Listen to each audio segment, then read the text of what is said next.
Hello, screen is visible or not? Yes, ma'am. Visible. Yes, ma'am. ठीक आहे. आपला first unit मध्ये topic होता एक कंट्रोल स्टेटमेंट म्हणून. तर फर्स्ट ऑफ ऑल आपण बघणार आहे what is mean by control statement and it's type, it's syntax and it's example. ठीक आहे. तुमच्या सी प्रोग्रामिंग मध्ये कंट्रोल स्टेटमेंट तुम्ही बघितलेलं होतं, त्यामधले टाइप्स कुठले, त्या टाइप्स मधले सिंटॅक्स कसे होता, हे प्रोग्रामॅटिकली तुम्ही सी प्रोग्रामिंग मध्ये बघितलं होतं. आपण युजिंग काय बघणार आहे आता, C++. ठीक आहे. First of all what is mean by control statement. The control statement म्हणजे काय? The control statement are use to control the sequence of statement execution. म्हणजे ज्या वेळेस आपण प्रोग्राम रन करतो त्यावेळेस जेही सिंटॅक्स यूज केले जातात त्यालाच काय म्हणतात, जे एक्झिक्युशन होतं सिक्वेन्शियल त्यालाच आपण कंट्रोल स्टेटमेंट म्हणतात. ठीक आहे. त्याची कॅटेगरीज आहे कंट्रोल स्टेटमेंटची. क्लासिफिकेशन आहे, स्क्रीन दिसते सगळ्यांना. फर्स्ट आहे decision making statement. Decision making statement यामध्ये 4 टाइप्स पडतात. First if statement, then if else statement, else if ladder and nested if else. Second one आहे सिलेक्शन स्टेटमेंट. यामध्ये सिलेक्शन स्टेटमेंट मध्ये म्हणताय तुमचा switch case. Okay. Next one आहे तुमचा looping statement. आता लूपिंग म्हटल्यानंतर त्यामध्ये असणारे while loop, do while loop आणि फॉर लूप. नेक्स्ट वन आहे जम्प स्टेटमेंट. यामध्ये पार्ट्स पडतात ब्रेक आणि कंटिन्यू. हे वन बाय वन आपण बघणार आहे. फर्स्ट आपण बघणार आहे यामध्ये डिसिजन मेकिंग स्टेटमेंट. ओके. आता डिसिजन मेकिंग स्टेटमेंट म्हणजे काय? काय decision making statement programming language decide the direction of flow of program execution. Means the काय, the decision making statement are use to check different given condition depending upon which the flow of control can be decided. ठीक आहे. जोही प्रोग्रामचा flow असेल किंवा direction असतील यालाच आपण ज्यावेळेस जे इफ असेल, इफ एल्स असेल, एलसी प्लॅडर असेल, जे यूज करणार आहे त्यालाच आपण काय म्हणणार आहे, डिसिजन मेकिंग स्टेटमेंट. आता याच्यात 4 टाइप्स आहे, if statement, if else statement, else if ladder and nested if else. ठीक आहे. फर्स्ट आपण बघणार आहे यामधला इफ स्टेटमेंट. ठीक आहे. तर इफ स्टेटमेंट म्हणजे ऍक्च्युली काय, त्या स्क्रीन मध्ये तुम्हाला दिसतंय. If statement is the most simple decision making statement. It is use to decide whether a certain statement or a block of statement will be executed or not. म्हणजेच काय, it is generally use when we want to check a single condition. If statement कधी use होणार आहे तुमचा, ज्यावेळेस तुम्हाला एखादी single condition check करायची असेल त्यावेळेस तुमचं काय होणार आहे, इफ कंडिशन यूज होणार आहे. आणखी इफ कंडिशन स्टेटमेंट मध्ये काय असणार आहे, if it is satisfy will be execute some code, it is not satisfy then stop the program. म्हणजेच काय, सिंटॅक्स मध्ये बघा, मी एक इफ कंडिशन पास केली, for example curly bracket open, एक स्टेटमेंट पास केलं आणि कर्ली ब्रॅकेट कम्प्लीट केलं. आता इफ कंडिशन काय करणार आहे, आपलं सिंगल कंडिशन काय करतोय, तो चेक करतोय. म्हणजे जर माझं कंडिशन जर ट्रू असेल तर तो ब्लॉक कोड ऑफ ब्लॉक मध्ये जाणार आहे आणि स्टेटमेंट 1 काय होणार आहे, तुमचा एक्झिक्यूट होणार आहे, प्रोग्राम स्टॉप होईल. जर माझी इफ कंडिशन फॉल्स आली तर प्रोग्राम डायरेक्टली काय होणार आहे, तुमचा स्टॉप होणार आहे. म्हणजे तो फक्त ट्रू झाल्यानंतर स्टेटमेंट एक्झिक्यूट होईल, सिंगल कंडिशन चेक करेल, अदरवाइज फॉल्स असेल तर डायरेक्ट काय होणार आहे, तो स्टॉप होणार आहे. Clear if statement? Is that clear और नॉट?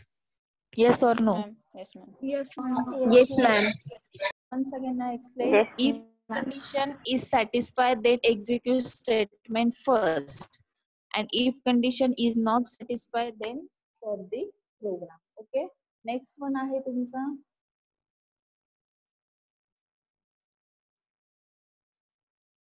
else if statement.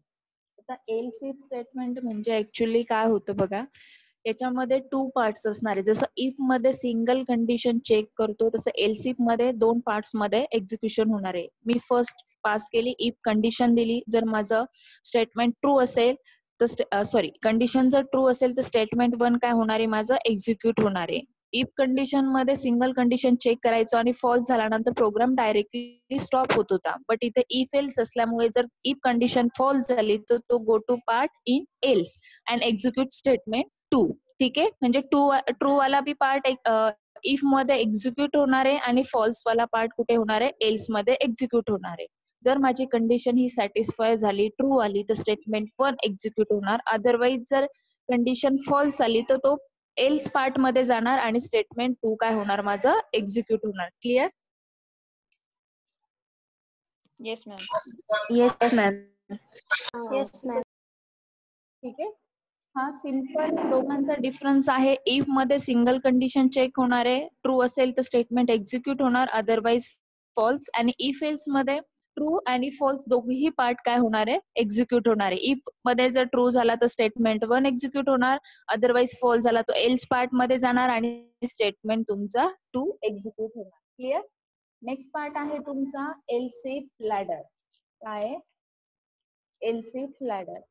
आता याच्यामध्ये काय होतं बघा, फर्स्ट बघा, the else if ladder is used to test the set of condition in sequence. It is used when there are multiple condition to be checked. म्हणजे else if ladder मध्ये आपण multiple condition काय करू शकतो, check करू शकतो. But कशा through? Sequential, 1 by 1 condition काय होणार आहे तुमची, चेक होणार आहे.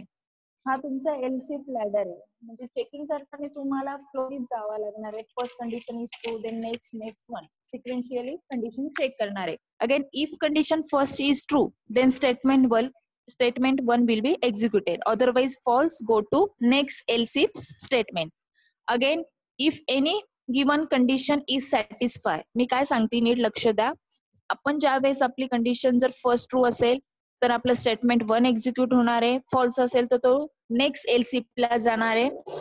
अगेन एल्सिफ कंडिशन ही जर ट्रू असेल तर स्टेटमेंट 2 एक्झिक्यूट होणार, नाहीतर तो कुठला पार्टला जाणार, नेक्स्ट स्टेटमेंटला. But if any given condition is satisfy, then the related statement are executed and control exit from the else if ladder. Okay, that means the further condition are not satisfied, then compiler go to next condition. ठीक आहे. Last one बघा, else दिलेला, else statement दिलेला, यामध्ये काय होणार आहे, if all condition are false. काय स्टेटमेंट यूज करते मी, if all condition are false then go to else part. जर माझ्या सगळ्या कंडिशन मला फॉल्स भेटल्या, एक पण कंडिशन सॅटिस्फाय झाली नाही, ऑल कंडिशन आर फॉल्स, तर तो कुठल्या पार्ट मध्ये जाणार आहे, एल्स पार्ट मध्ये. आणि जेही डिफॉल्ट स्टेटमेंट असेल, स्टेटमेंट यांनी मेन्शन केलेले मी, डिफॉल्ट स्टेटमेंट तुमचं काय होणार आहे, एक्झिक्यूट होणार आहे.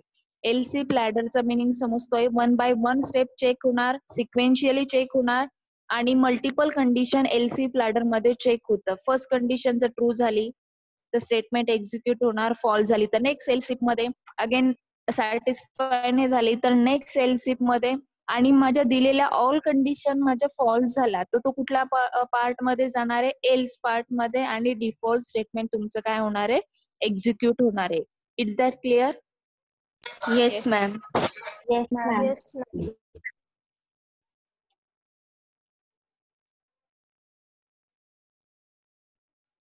नेक्स्ट आहे तुमचा nested if else.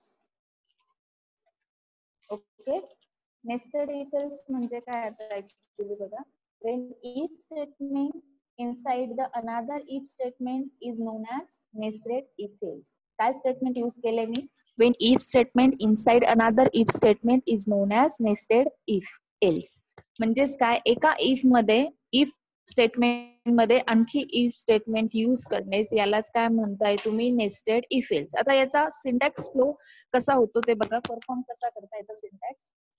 First if condition first is true, काय सेंटेन्स यूज करते, first if condition is true then go to inside the block. म्हणजे जर माझी फर्स्ट इफ कंडिशन ही ट्रू झाली तर तो त्याच्या बॉडी पार्ट मध्ये जाणार आणि चेक इफ कंडिशन सेकंड, जी सेकंड कंडिशन दिलेली इफ मधली ती काय करणार, तो चेक करणार.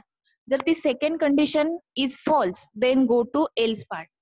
काय, जर माझी इफ कंडिशन सेकंड जर फॉल्स झाली तर तो एल्स पार्ट मध्ये जाणार आणि एल्स पार्ट मधलं स्टेटमेंट 2 काय होणार आहे माझं, एक्झिक्यूट होणार आहे.